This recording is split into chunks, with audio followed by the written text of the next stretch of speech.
All right, good morning. Well, let's go ahead and get started. I am Teresa Meredith. Thank you very much for joining me. I'm a kindergarten teacher from Shelbyville, Indiana, and president of the Indiana State Teachers Association. With me today, Keith Gamble, ISTA Vice President, is joining us. ISTA Government Relations Director Gail Zaharelis is with us, as well as Kim Clements Johnson, our Communications Director as well. So you can chat with any of us afterwards if you have questions.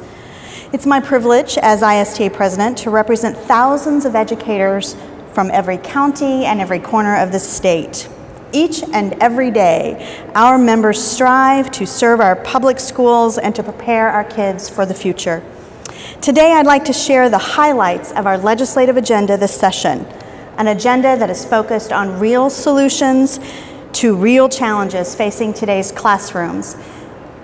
These proposed solutions are very much within the realm of possibility, and these are solutions that will make a notable difference in the lives of the students that we serve.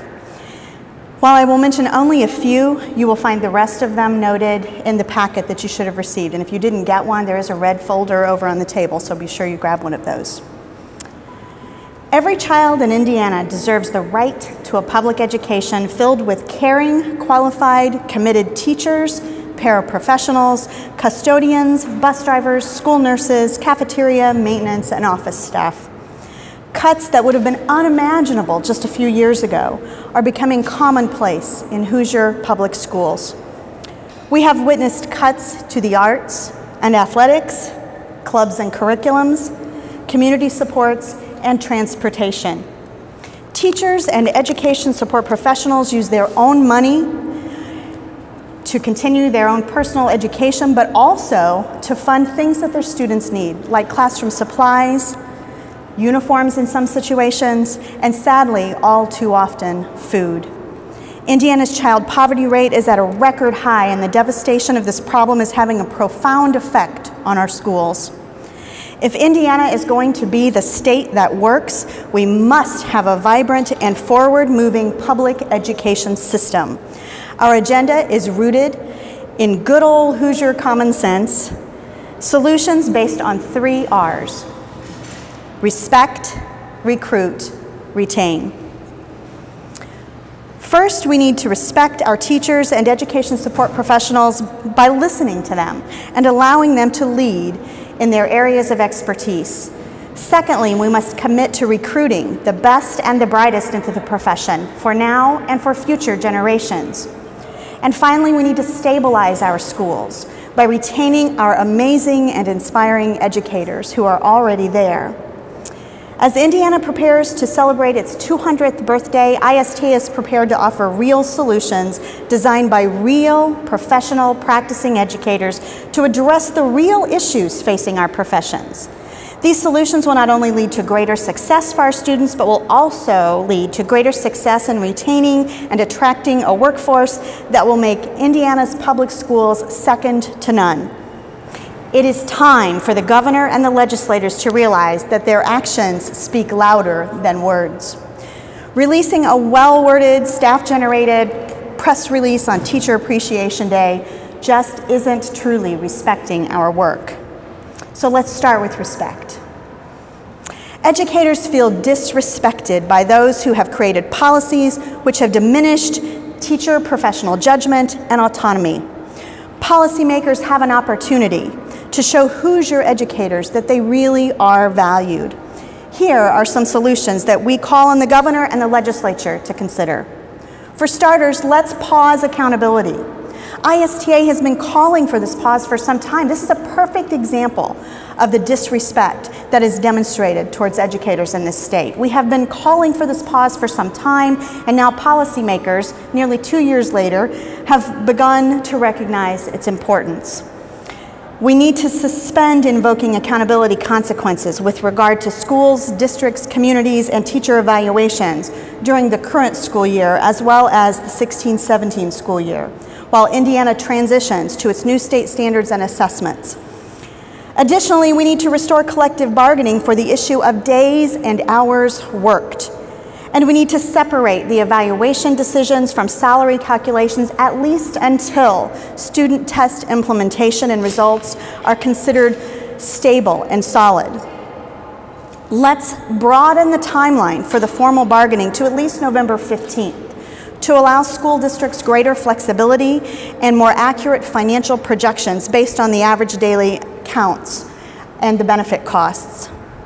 We must restore discussion of student and learning working conditions and discussion of the school calendar as mandatory subjects of discussion. We should prohibit school districts that have excessive cash balances and rainy day funds from claiming deficit financing as they sit at the bargaining tables. We need to recreate the Indiana Professional Standards Board. You know, there's one common characteristic that many professional bodies of practitioners in any particular profession often have, a group that oversees the profession. We want a group that oversees the profession by creating and overseeing the creation of standards, enforcement of the standards, and administration of licenses, like initial rewarding of licenses, renewals, and even revocations. Lawyers have their respective bar associations, physicians and nurses have licensing boards. Why can't teachers have their Indiana Professional Standards Board? We need to develop this board as an independent, autonomous body that governs teacher training and licensure, and we must ensure that this is a broad-based representation of practitioners as part of this board. So now that we have explained some of the ways to demonstrate respect to educators, let's talk about how we recruit them. We can demonstrate that respect towards education professionals and those in the teaching profession, and this would be a powerful first step with regard to recruiting the best and the brightest, because attracting and retaining these qualified educators is vital to making Indiana students to make sure that Indiana students are taught by highly qualified and well-trained teachers in every classroom. The quality of our educator workforce has a direct impact on student learning and the long-term effects on state economic well-being. Students need the latest skills and knowledge to compete in an increasingly global economy. Teacher quality plays a major role in providing educational and career opportunities to all Hoosier children and is the single most important school-related factor impacting student learning. So here are some recruitment solutions. We propose creating and funding within the Indiana Department of Education a program that provides incentives and supports for school districts to provide additional programs in high schools that go beyond the basic cadet teaching program to draw future educators into the profession. Indiana needs to develop a working state-funded loan forgiveness program that exchanges student loan forgiveness for service. And Indiana must ensure that this program not only includes loan forgiveness opportunities for teacher candidates, but that it also extends to existing teachers who are paying on student loans and in many cases working a second or a third job to make ends meet because of those student loans. Finally, providing resources for state universities to provide programs such as one that's at Indiana State University, the Teacher Leader Scholarship. A program would offer scholarships that would go beyond tuition to the students who demonstrate leadership and an interest in pursuing a career as an educator. Once we demonstrate respect and we've begun to recruit more teachers again, then we need to focus on the retention piece. How do we keep them? Maintaining a strong and supportive learning environment means retaining high-quality teachers in the classrooms. School districts are increasingly challenged to retain their teachers, and many districts this year, especially as late as September and even later than that, we're still struggling to fill openings. We offer several solutions for legislators to consider in order to support teachers and the students in the classrooms. The first in retention is that we believe the state must create a learning environment where class sizes enable teachers to connect more one-on-one with students. Class size and student-teacher ratios do matter with regard to student performance, and Indiana seems to have lost ground and interest in knowing where it stands with regard to quality student-to-teacher interaction and attention. We need to conduct a statewide audit of class sizes in Indiana public schools, a real audit, one that only counts teachers that are assigned students, not an audit that includes anyone who's licensed that's in the building, in order to provide a lower teacher ratio to teacher to student ratio number. Next, let's stop the over-testing and the misusing of test scores. The overemphasis on standardized tests and the amount of classroom time allocated to the wide array of assessments is detrimental to student learning because it depletes valuable instructional hours. Test anxiety that students experience has increased due to the weight put on these assessments. Indiana can do better, and Indiana can provide a greater balance between student instructional time and testing. Indiana should offer greater local flexibility in development and implementation of student assessments. And Indiana needs to continue to study alternative assessments, such as formative ones, something other than the I-STEP. We also believe that we should eliminate high-stakes consequences on teacher evaluations. The pressures linked to standardized testing create unreasonable workloads for teachers and serve as disincentives to take assignments in hard-to-staff schools. Attrition in schools facing the A to F pressure is high. This worsens the teacher shortage dilemma. And because in low-performing schools it's difficult to hire anyway, this additional pressure makes it even more challenging, so that when those schools do hire effective teachers, in many cases they're leaving for better options elsewhere. So let's place a moratorium on student data for high-stakes consequences linked to teacher evaluations during this transition to new standards and assessments. Let's maintain local control in the development and implementation of teacher performance evaluation models. Once teachers have been recruited into the classroom, we have an obligation to ensure that they have professional development opportunities throughout their career. In 2001, the budget provided $20.5 million for professional development. That was 2001. In 2004, that amount was reduced to $14 million, where it held until 2010, where a reduction then took place and brought it down to $5.5 million. Ultimately, then, in 2012, the General Assembly completely eliminated professional development funding altogether. What does that say to us as educators? We believe that we must create a state grant program administered by the Department of Education for professional development opportunities that relate to very important student learning. Let's create incentives for national board certification. You heard me talk about this last year. We're still calling for that. National board certification is the most respected professional credential someone in my field can attain. There are currently more than 110,000 nationally board certified teachers across this country.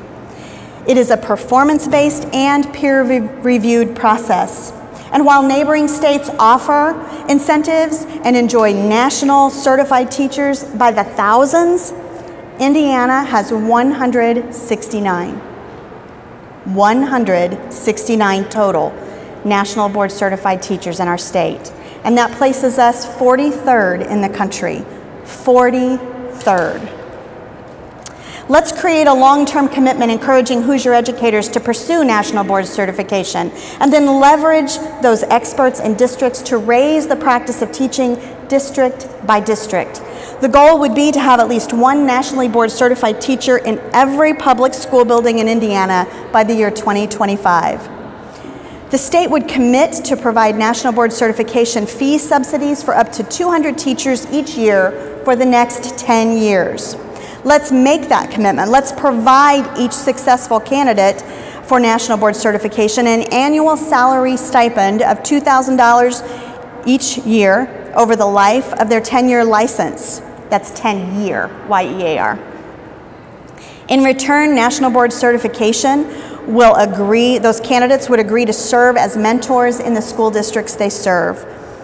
Let's also provide some mentoring opportunities for folks who are new to the profession. Mentoring reduces teacher attrition rates when compared to teachers not receiving any support. Student achievement can be positively impacted by teacher mentor programs as well, because students of teachers with mentor hours compared to those who do not have any mentor assistance, those students have higher gains in math and reading than students of teachers who don't have as many hours with a mentor or a coach. Let's recreate a state-funded 2-year mentor program assisted and administered by the Indiana Department of Education through its outreach division, and in which mentor teachers are compensated for their work and also trained to serve in that role. Teachers and education support professionals are feeling the financial pinch every day as well. Many are reaching into their own pockets to buy supplies, classroom materials, etc. And when you couple this with rising healthcare costs, it's almost overwhelming. As school employees continue to face premium increases to their health insurance plans as providers raise costs, some corporations have seen more than 40% increases in 1 year to maintain the same amount of coverage. While many states have seen a slowdown in annual premium increases, Indiana is among a handful of states facing steady rising costs. So we must consider increasing the cap that school districts can pay for school health care from the 112% of the cost of a state employee plan to 120%. We should restrict counting an employee's health savings account towards that cap, and we should only count the teachers just for the purposes of calculating that cap, just the teachers. Finally, let's ensure that after educators have spent their entire careers to improve student learning, that they can count on a strong pension and retirement benefits. When policymakers ensure a pension for public employees, including teachers, they are making a statement to those employees that they're important, that their work is valued, and that they are worth the investment. By all accounts, Indiana's public retirement system, or NPERS as it's often referred to, is in good shape and is used as an example nationally on how to run a public pension plan. This plan is well funded at 80% and considered fiscally sound by many experts, including NPERS itself. The idea that the state can no longer afford public pensions for its employees is a manufactured crisis. There is no urgency for this draconian change. This system is not broken, and there is no looming danger. Efforts to transition Indiana's current hybrid defined benefit annuity retirement benefit for teachers to a 401k style defined contribution plan are misguided, and they will only exacerbate, not solve, the Indiana teacher shortage. So instead, let's focus on real solutions by providing a true cost of living adjustment for retirees rather than a 13th check. By offering a catch-up provision to help elevate pension benefits for those who have been in retirement for a long time to improve their purchasing power as retirees. And by ensuring that Indiana's plan remains a hybrid plan rather than moving to a defined contribution plan, which would lower the benefits to retirees. Let's maintain defined benefit plans for new teachers as an incentive to remain in the profession, rather than adding to the problem of the teacher shortage by worsening the retirement benefits. So in conclusion, I'll wrap up with this. Indiana can become a state that works if the governor and if the state legislators invest in respecting, recruiting, and retaining the best to support the students in the public schools of Indiana and to support their learning experiences. An investment in our teachers and education support professionals is an investment in our kids, our schools, and our futures. Thank you.